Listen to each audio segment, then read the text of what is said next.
Thank you for joining Wars the Rosies as we continue with part 12 of The Genius of Freemasonry by J.D. Buck. Freemasonry as a great work. Not only have the essentials in Freemasonry remained practically the same for over 200 years, but almost every feature and principle of the order can be traced to the remote past. Masonry seems to have adopted and adapted many things from pre-existing orders or societies. Its roots reach out in many directions, and it draws sap or substance from many sources. All of these elements are united in Masonry in a definite way and in a concrete form. Analogies may, therefore, be traced in many places, and yet Masonry is not the direct successor of any one known or recognized society. When, however, we trace these analogies, a flood of light is thrown on Masonry itself. This is particularly true in regard to Masonic symbolism. Here, one very important consideration must be kept constantly in mind. The symbol is only a sign. Its interpretation is not always clear, and the mistake is often made of taking the symbol for the thing symbolized. Take, for example, X as representing an unknown quantity. If in the solution of our equation, we found the value of x to be, say, 345. We must not make the mistake of fixing that number as the permanent value of x. In the very next equation, its value may be something else entirely. X may, however, remain as a symbol of an unknown quantity, while its use in changing value may be almost infinite. The overlooking of this feature of symbolism not only has prevented many from finding the truth, but also has resulted in the most fantastic and worthless interpretations of the use made of symbols in many cases. Even beyond all this, it is not at all clear in many cases that those who used a given symbol had any rational concept of its meaning. They simply copied the image or picture, and we must be careful not to read into it for them a meaning they never imagined. Such a symbol, no doubt, is the swastika, found among almost every people in all time. Beyond pictures or images used as symbols, there are words, phrases, and forms of expression. Every language and people has its idioms. Every trade, possession, and department of science, its symbols or its slogan. One of the most impressive word symbols, running far back into antiquity, is the term magnum opus, the great labor or the great work. Even in ordinary life today, the word work has a very wide and various meaning. It refers to the accomplishment or the means by which anything is accomplished. We speak of the works of Shakespeare or Dickens. We speak of a student in chemistry, art, or music as doing splendid work. Of a man breaking stone on the street as doing hard work, etc., etc. Now, the use of the word work in Masonry has a still broader and more definite meaning. It is a symbol back of which is a design, involved with which is a specific method, all aiming at a definite result. Of course, design, method, and results are considered in all good work. Work in Masonry is constructed in a very large and broad sense. It is symbolized or epitomized by the building of a temple. The temple is peculiar. While its construction requires workmen of several degrees and tools of many kinds, still, it not only is put together without the sound of axe or hammer, but the likeness of the temple built to that other spiritual temple, eternal in the heavens, is kept constantly in mind. Both the earthly physical temple and the ideal heavenly temple supplement and are a continual play upon each other. From first to last, the work is that of building or of a builder. The temple built is made real by analogies at every step. With King Solomon's temple at Jerusalem, it is made ideal at every step by analogy with the temple in the heavens. This whole work of building and of a builder, involving a physical and a spiritual aspect, and the temple built on earth and in heaven, symbolizes the building of individual character. It is the work of making a just and upright mason out of good men and true, of making a master out of a man. This is the design on the trestle board. That is the concept or idea of the whole genius of Freemasonry. The method of its accomplishment is called work, the work of the lodge. When accomplished, it is a great work. The design, the method of work, the process of growth, previous proficiency, and the accomplished result, a living temple, not made by hands, with its foundation in the rubbish of the temple on the earth, but existing eternally in the heavens. Here is a man made a master and endowed with immortality. This is precisely the magnum opus of our ancient brethren, the great labor, the great work, the great achievement.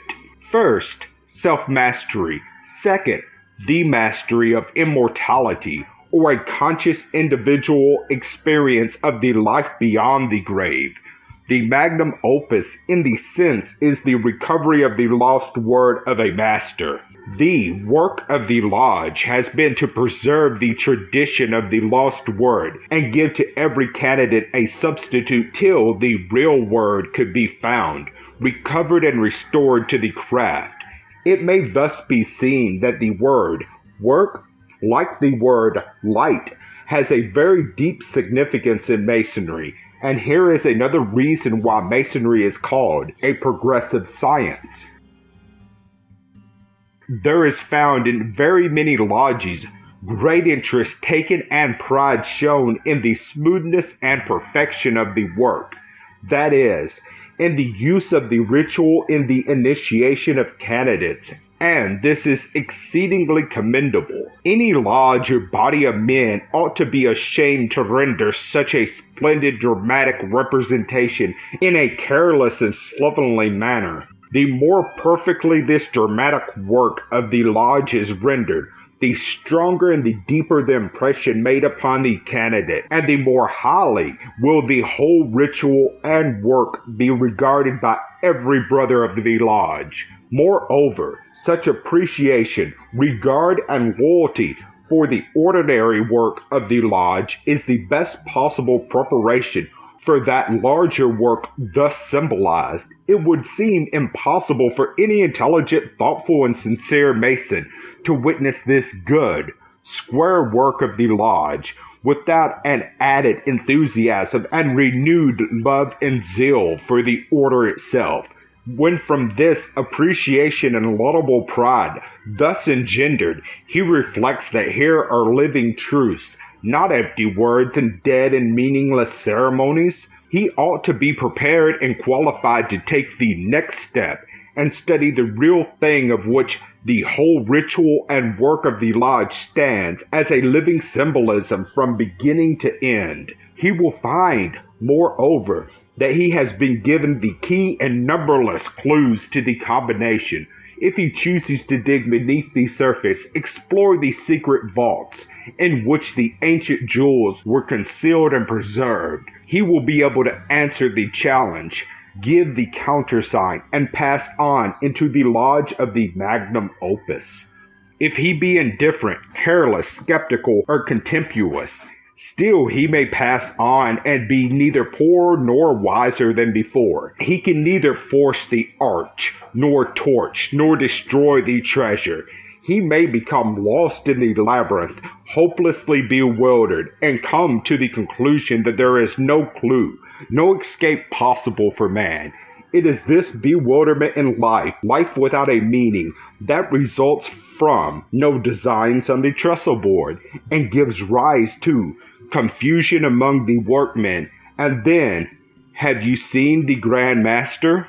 It does not seem possible for symbol, ceremony, and dramatic art to go further, or make the question of the ages.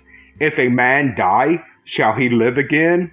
more plain. It would seem impossible to give a stronger clue to the real secret.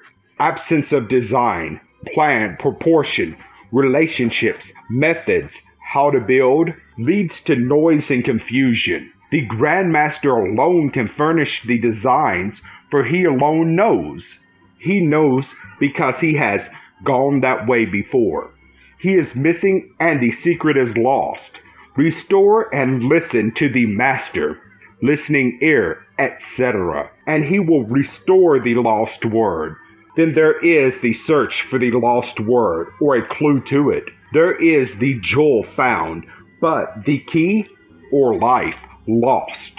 Life is restored and the substitute found. It is a substitute to the candidate because he lacks the personal experience of the Grand Master. He cannot travel in foreign countries except as a personal experience. It seems the purpose and aim of Masonry to give the candidate at this point of the real secret everything but the personal experience of a real Grand Master. And it gives every possible clue to and direction for this personal experience. I have known even Masons who have came to the conclusion that life is without any well-defined purpose or meaning, and that the future life is entirely unknown and unknowable. We shall realize any future life there may be for man precisely as we do this. That is, it must be a personal experience in order to be realized. How do we know that we are here now as living beings? By daily experiences of life. So also the actual knowledge of life beyond this must be experienced to be realized or known. The Grand Master, whom Hiram symbolizes, has had the experience on the spiritual plane, seen, sensed, heard, knows. While he cannot transmit that experience directly to another, more than I can see through another's eyes on the physical plane, he can give the results of his own experience, describe what he has felt, seen, and heard on the spiritual plane, and give specific instruction how to gain a like experience with his own. Can any intelligent person imagine how he can do more? It can be seen why Masonry is called a great school in the philosophy of life, a great school in progressive moral science, and the work of the Lodge a great work. Initiation in Freemasonry places the candidate directly in line with this great work. Hitherto he has had a guide. Now he must find his own way, do it himself. Formerly others have prayed for him. Now he must pray for himself. To know is to realize, and to realize is to become. To travel in foreign countries and receive the wages, meaning actual knowledge gained by personal experience of a master. One must utilize or apply the philosophy taught and follow the clues and hints so plainly given. If he thinks it is not worthwhile, he may resume work in the same old way as a hewer of wood and stone, and there is nothing to prevent him from disregarding all the designs on the trestle board and spoiling the work if he chooses. Free choice goes with personal responsibility. There can be no free men without free choice, and no real Mason except as the result of personal effort and personal experience. Here, indeed, lies a great work.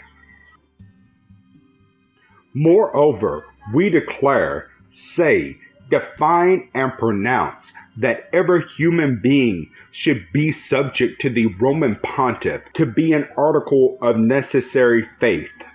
Boniface VIII.